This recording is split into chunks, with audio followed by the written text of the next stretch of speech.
Përshëndetje tetovar. O tetovar të mia, jeni brezgjall. Uroj që t'jeni mirë dhe shëndosh dhe ju dëshiroj, sidomos juve bashkëvendasve të mi, bashkëqytetarëve të mi, një agjerim të lehtë dhe të pranuar. Dëshiroj një pyetje ta bëj, nëse më lejoni. A ju kujtohet 2023? Atëherë kur partitë shqiptare në Maqedoni banin gara për elektorat të zgjedhjeve, të cilat pasonin, dhe nëse ju kujtohet zotni Izet Mexhiti nga koalicioni Vlen që lindi më pastaj, u zotua se Tetovën nuk e duan ashtu si është, por dëshirojnë që Tetova të jetë ndryshe.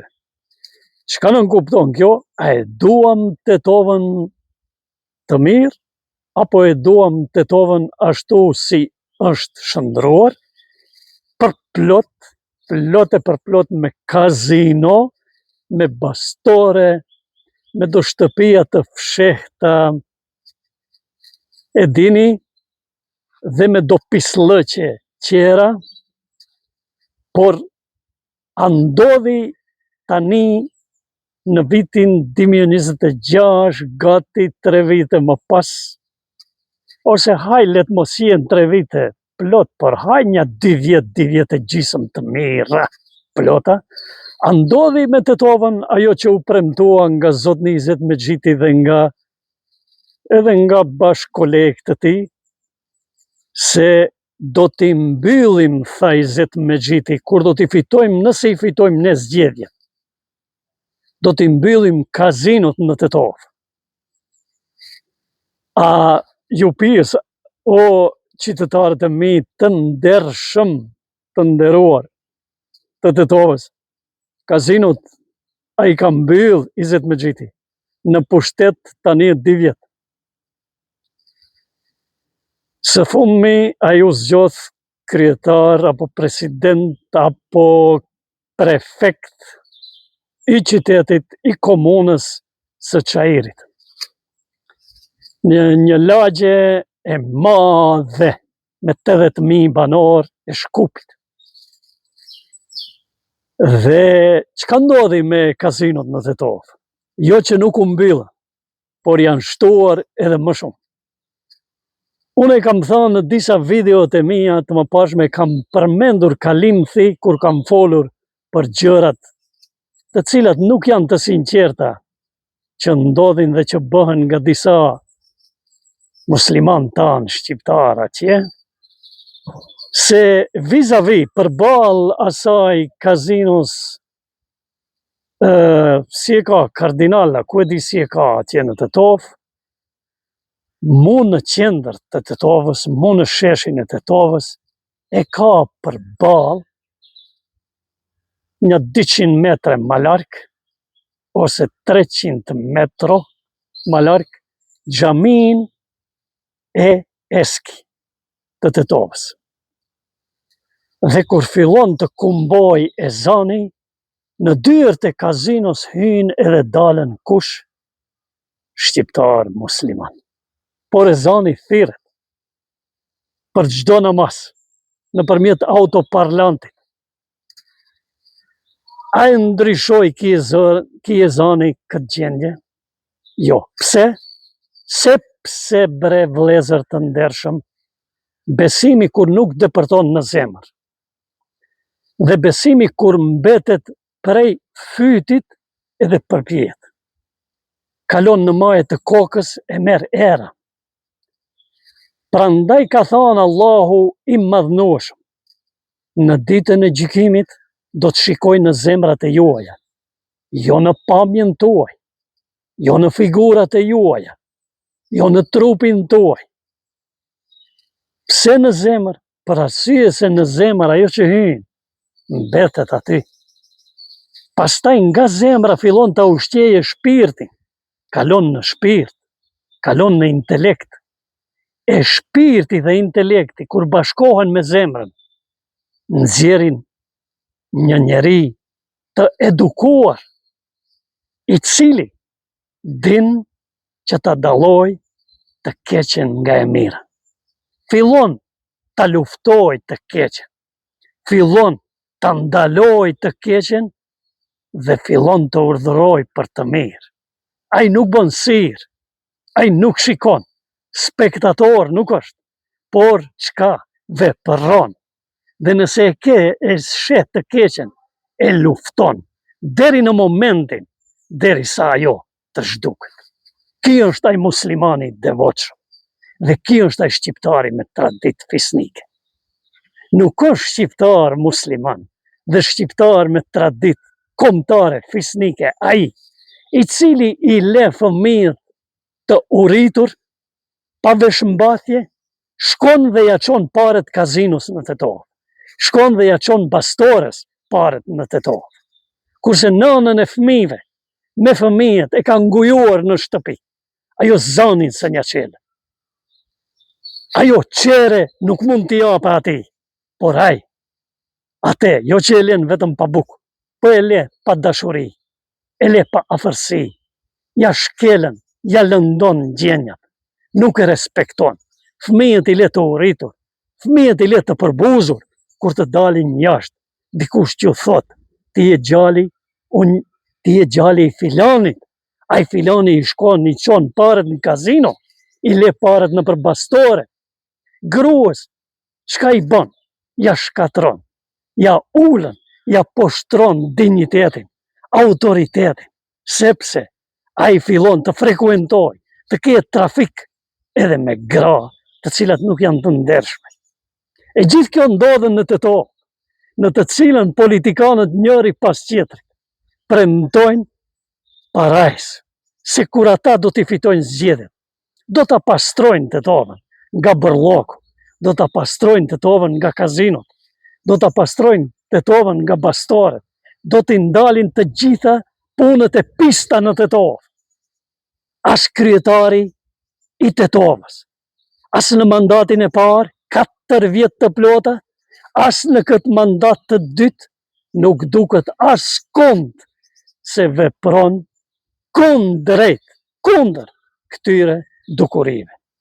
E as ai zotnia, prefekti i Shkupit, i Çajirit, më palin momentalisht, zotni Izet Mexhiti, të cilën ju e keni të dokumentuar në për gjitha portale, se në vitin 2023 ai deklaron se do t'i mbyll kazinot në Tetov, posa ta marrë mandatin e pushtetit mbi çka shumicën shqiptare. U bën 2 vjet që janë këta në pushtet dhe nuk mund të arsyetohen se nuk kanë mund të bëjnë këtë. Por pse nuk mund të bëjnë? Është shumë e thjeshtë. Unë nuk e di se nuk jam prokuror publik shtetëror. Unë nuk jam gjykatës. Por unë jam në qytetar i thjesht, i zakonshëm, i Tetovës, që duhet të ndaj me ju një breng të madhe dhe duhet që pyes, nëse ju tetovarët e mi do të heshtni dhe nuk do të dilni në protesta dhe nuk do të protestoni e demonstroni. Unë ju pyes, çfarë ardhmërie ju siguroni ju, fëmijëve të juaj, pasardhësve të juaj, mbesave e nipërve të juaj? A mendoni ju me të vërtetë se historia, se gjeneratat e ardhshme do ta falin këtë? Po me një vend ku ka vende publike degenerimi, se këto janë vende publike, ata kanë licencë publike për të vepruar. Ate e kanë marrë në ministrit përkatëse që të kenë leje për të punuar si kazino. Dhe në qoftë se këto institucione të ashtu quajtura në thonjza, këto ndërtesa të mbyllura, të errta për përjashtë, por mbrenda me drita neoni, në qoftë se këta legalisht e ushtrojnë punën e tyre, duke ja mbledhur pas paratë e fundit shqiptarëve në Tetov, duke i lënë familjet pa bukë, pa perspektivë, dhe duke përhapur degenerim, devijim. Atëherë, çfarë gjeneratash edukojmë ne? Fëmijët që lindin, që rriten, që janë të vegjël, një ditë do të bëhen të rritur. Ata në çfarë atmosfere edukohen? Duke parë kazino, duke u ballafaquar me bastore, bile edhe në për lagje të qytetit, në për mahalla, dhe duke dëgjuar se babai nuk është aty, nana i thot shko thire, po ku është? Po ti filon bastorja, shko se që atje është. Dhe ai rritet me këtë kulturë, ai rritet me këtë mentalitet, dhe nëse doni edhe me këtë amoralitet, wallahi, amoralitet puro. Dhe çka do të bëhet? Ai një ditë do të bëhet i edukuar, do të bëhet i sjellshëm, do të ketë tërbije, do ta di kush është prindi, kush është kombi, kush është feja, çka është mbarja, turpi. A do ta di? Jo, ai do të mendoj se të rritesh me degenerim është diçka jashtëzakonisht normale. U lutem, ka forcë Tetova, me gjithë rrethin, që të çohet ti të uboj një 100.000 njerëz. Dhe këtë ta vazhdoj çdo xhumë, çdo ditë të xhumas, sepse mblidhen me mija njerëz duke e falur namazin xhumas në xhamia. Nga xhamia direkt në shesh. Nga xhamia direkt në shesh. Edhe protesto, o tetovari im, përderisa Izet Mexhiti, e Bilal Kasami, e të gjithë do frajera që nuk duhet va përmendi emnin, se nuk e meritojnë, por që në për portale na shesën moral, na shesën fe, na shesën hadise, na shesën ajete Kurani. Tani, çka bën ata të Bashkisë Islame, BFI, e thirrën parin shtetërore komplet në iftar. Liderët e partive politike, kurse punët në teren, më falni për shprehjen që do e përdor, janë mut i qelbur, mut. Nuk mund të thuash përveç se mut. Ana ngjan, ajo ngjan atine. Si ajo, si me thonë, ajo kupolla e fesë islame, e organizimit të jetës fetare në Maqedoni, e organizimit të jetës fetare islame në Maqedoni, të dalë të bëj grishje, të bëj ftesa, evente, të knaqen duke pije, duke ngrënë hurma, e Coca-Cola shpeps, e kama pule, krah pule, e steka, e ku ta di une, salata nga më të ndryshme, kurse për jashta në teren, fukara sa të dush, jetima sa të dush, nëna që rrisin fëmijë jetim sa të dush, gra të veja të cilat nuk respektohen as pak sa të dush, trafikim me qenjet njerëzore sa të dush, me kazino, me bastore, me shtëpia publike, çka jo bre, çka jo. Larja e parave gjithandej. Për këtë, ata heshtin, tërhiqen, flasin atje në për kabinete, në për zyra, e në për koltuqe. Nuk dalën në teren, edhe çka përmendin? E përmendin pejgamberin e Allahut, sallallahu alaihi wasallam, paqja, bekimi dhe mëshira e Zotit qoftë mbi atë fisnikun më të dalluar të njerëzimit ndonjëherë, që ka ecë mbi tokë, Muhammedin alaihi salatu wassalam. E përmendin pajanda, abuzojnë me hadithet e tij, duke na mbitur me moralitet. Kurse në teren, ata nuk dalën kur që ta thirin popullatën dhe t'i thonë popullatës se këto punë ju premtojnë se do të marrin fund së shpejti. Kështu ka vepruar Muhamedi alayhi salatu wassalam. Ka hecë në teren ka dalë dhe është ballafaquar me situatën, edhe pse ka qenë jashtëzakonisht i përndjekur nga vetë familja e tij kurajshit, por nuk e ka ndalë kjo. Andaj, mos dalja në teren, mos ballafaqimi i juaj o lider politik, o pushtetar politik, o klerik fetar, o myfti e hoxhallar, o reisa e kuta diçka. Mos përballja juaj me realitetin e popullit në teren, në opinion, në publik. Dijeni se për këtë ju mbani përgjegjësi të jashtëzakonshme para Allah dhe do të përgjigjeni para madhërisë së tij për ditën për të cilën nuk ka dyshim se do të ndodhë. Rabbena inneke gjamiun nasi li yawmin la rayba fihi inna Allaha la yukhliful mi'ad.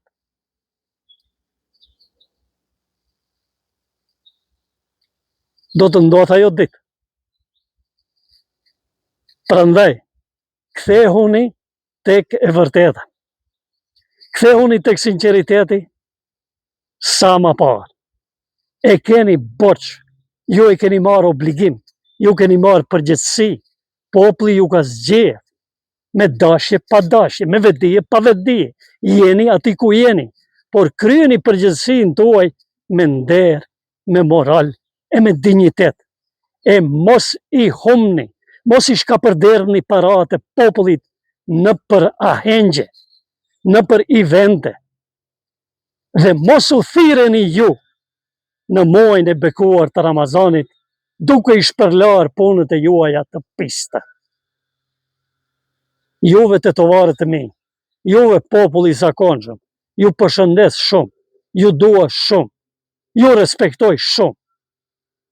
Zoti ju ruaj, Zoti ju dhësht mundësi që të ndryshoni gjendjen dhe inshallah të vit dita kur në Tetovën time nuk do të ketë kazino dhe nuk do të ketë bastore e nuk do të ketë punë të pista, sepse për këtë do të angazhohen të gjithë ata të cilët i kemi të zgjedhur e që na udhëheqin e të cilët janë përgjegjës për sigurinë tonë, për sigurinë e fëmijëve tanë, për edukimin e fëmijëve tanë, sepse sikur duket gjithçka e ka mbuluar pluhuri dhe gjithçka ka kaluar në hares, askush nuk çon kokën të ketë arsim të mirë, të ketë edukim të mirë, të ketë çerë dhe fëmijësh të mira, shkolla të mira, fakultete të mira, kualitative, me kuadër kualitativ. Le të marrë fund korrupsioni o njerëz, le të marrë fund rishfeti, le të marrë fund zhvatja e parave së popullit. Kthehuni bre sinqeritetit, se këtë e kërkon Zoti nga ju. Zoti nga ju nuk kërkon selfie, foto, video, postime nëpër Facebook, të tregoheni ju se jeni shumë të devotshëm nëpërmjet pamjes suaj, nëpërmjet organizimeve, nëpër evente, për shkak e në lidhje me intereset që i keni. Por kthehuni te realiteti, se realiteti është krejt ndryshe, nuk është realiteti ju si dëshironi ta prezentoni. Selamu alaikum.